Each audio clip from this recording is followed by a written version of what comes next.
pretty much the Vietnam War was exactly like the Korean War, pretty much. Now, first I'm going to give you a little history about Vietnam. Let's see now. About back in the 17th century, Catholic priests went there as missionaries to minister to the natives. Yes. And France was the only country that would protect them, so France laid claim to Vietnam. At that time was known as Indochina, that area.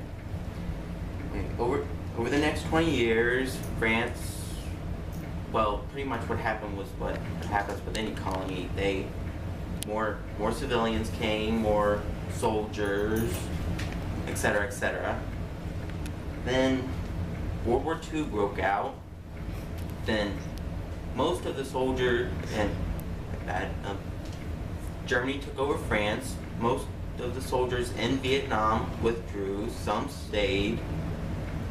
Then in 1945, Japan took over Vietnam, and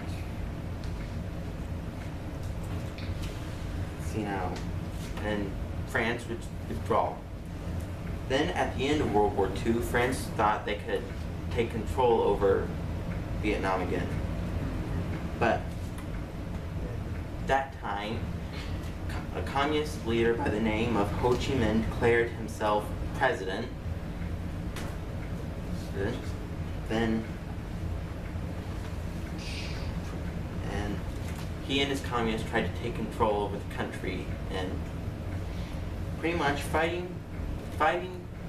pretty much started back in December 1946, when war broke out between France and North Vietnam. Then it was known as the First Indochina War. Then let's see now. One of the turning points of the Indochina War was, I think I'm pronouncing this wrong, but Dien Bien Phu. Am I pronouncing that right? Dien Bien Phu? Okay. Cambodia? What? Cambodia? Yeah, Cambodia. Anyway, this was a place where the French set up a base in late 1953. It was in North Vietnam, behind the enemy lines. The French wanted to use this base to attack Ho Chi Minh's communists. But in March of 1954, the North Vietnamese surrounded the base and laid siege to it. The French were unable to get supplies to the 16,000 men there. And on May 7, 1954, the French garrison surrendered. More than 2,200 French troops had died.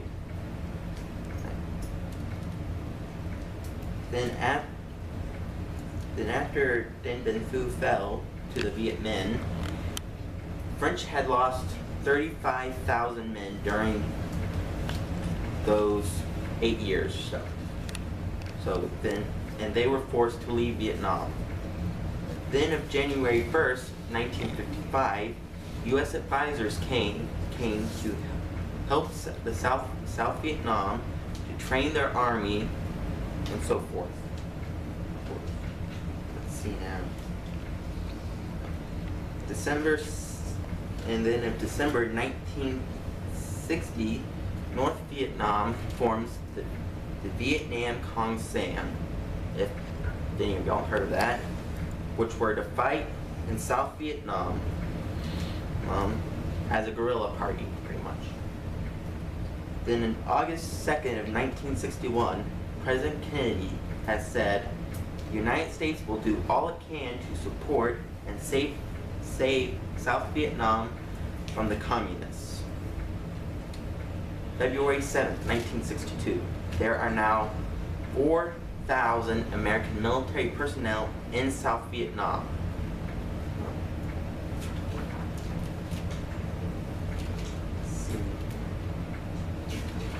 Then, here's an eyewitness report from an Archie Clapp, who was a U.S. Marine, 1962.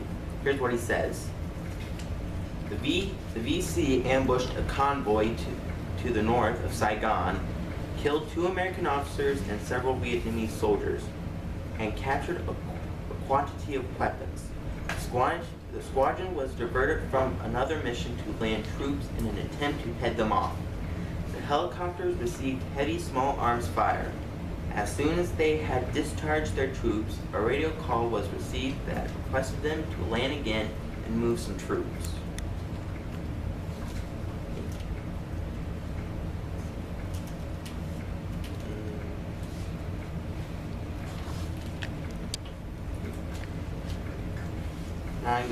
Now one of the key weapons in the Vietnam were helicopters. Vietnam was the first helicopter war. Helicopters such as the UH-34, the what? Huey. Huey, UH, same thing. Yeah. They were used to take soldiers into battle. They also provide fire support for ground troops. The workhorse of the war was the UH-1 Huey. It was used to transport troops and take away the wounded. The U.S. cargo helicopter was the CH-47 Chinook. In total, the Americans lost 10 helicopters over Vietnam and 2,066 over South Vietnam. Another 2,566 were lost in accidents.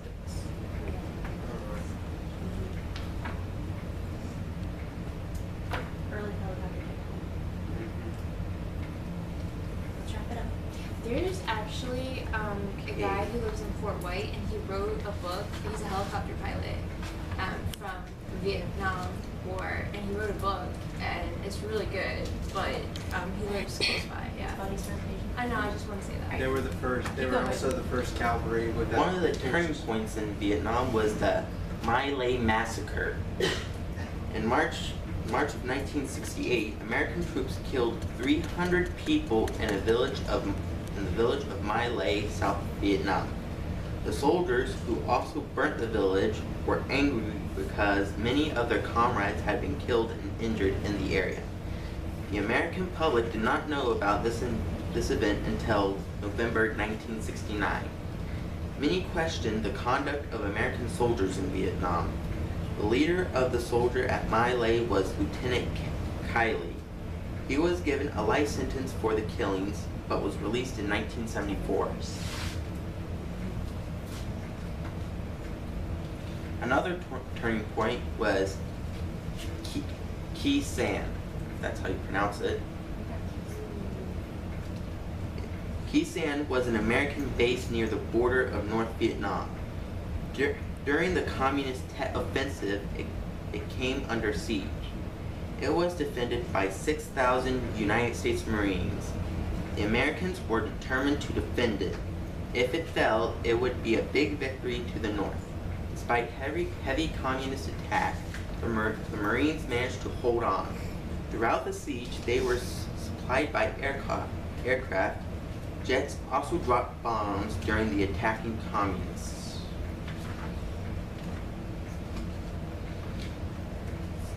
Let's wrap it up. Yeah, I'm happy now. Let's use it. You can just tell us like how much. Okay.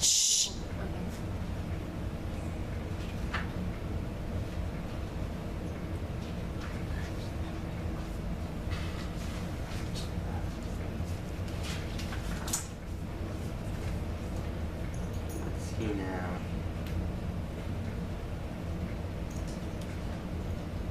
Another turning point, which is the last one I'm going to mention, was the Paris Peace Accords, which were signed in January of 1973.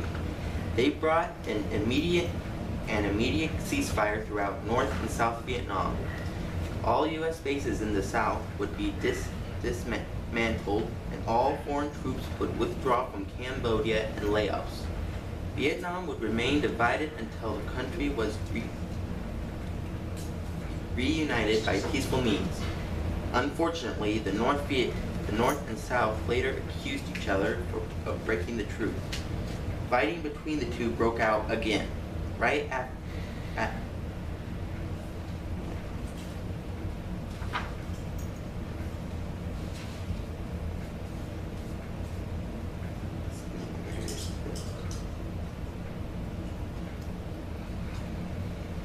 Then, to wrap it up, April 30th, 1975, the NAV, the NBA, North Vietnamese Army, enters Saigon, which is now known as Ho Chi Minh City, and arrests General Minh.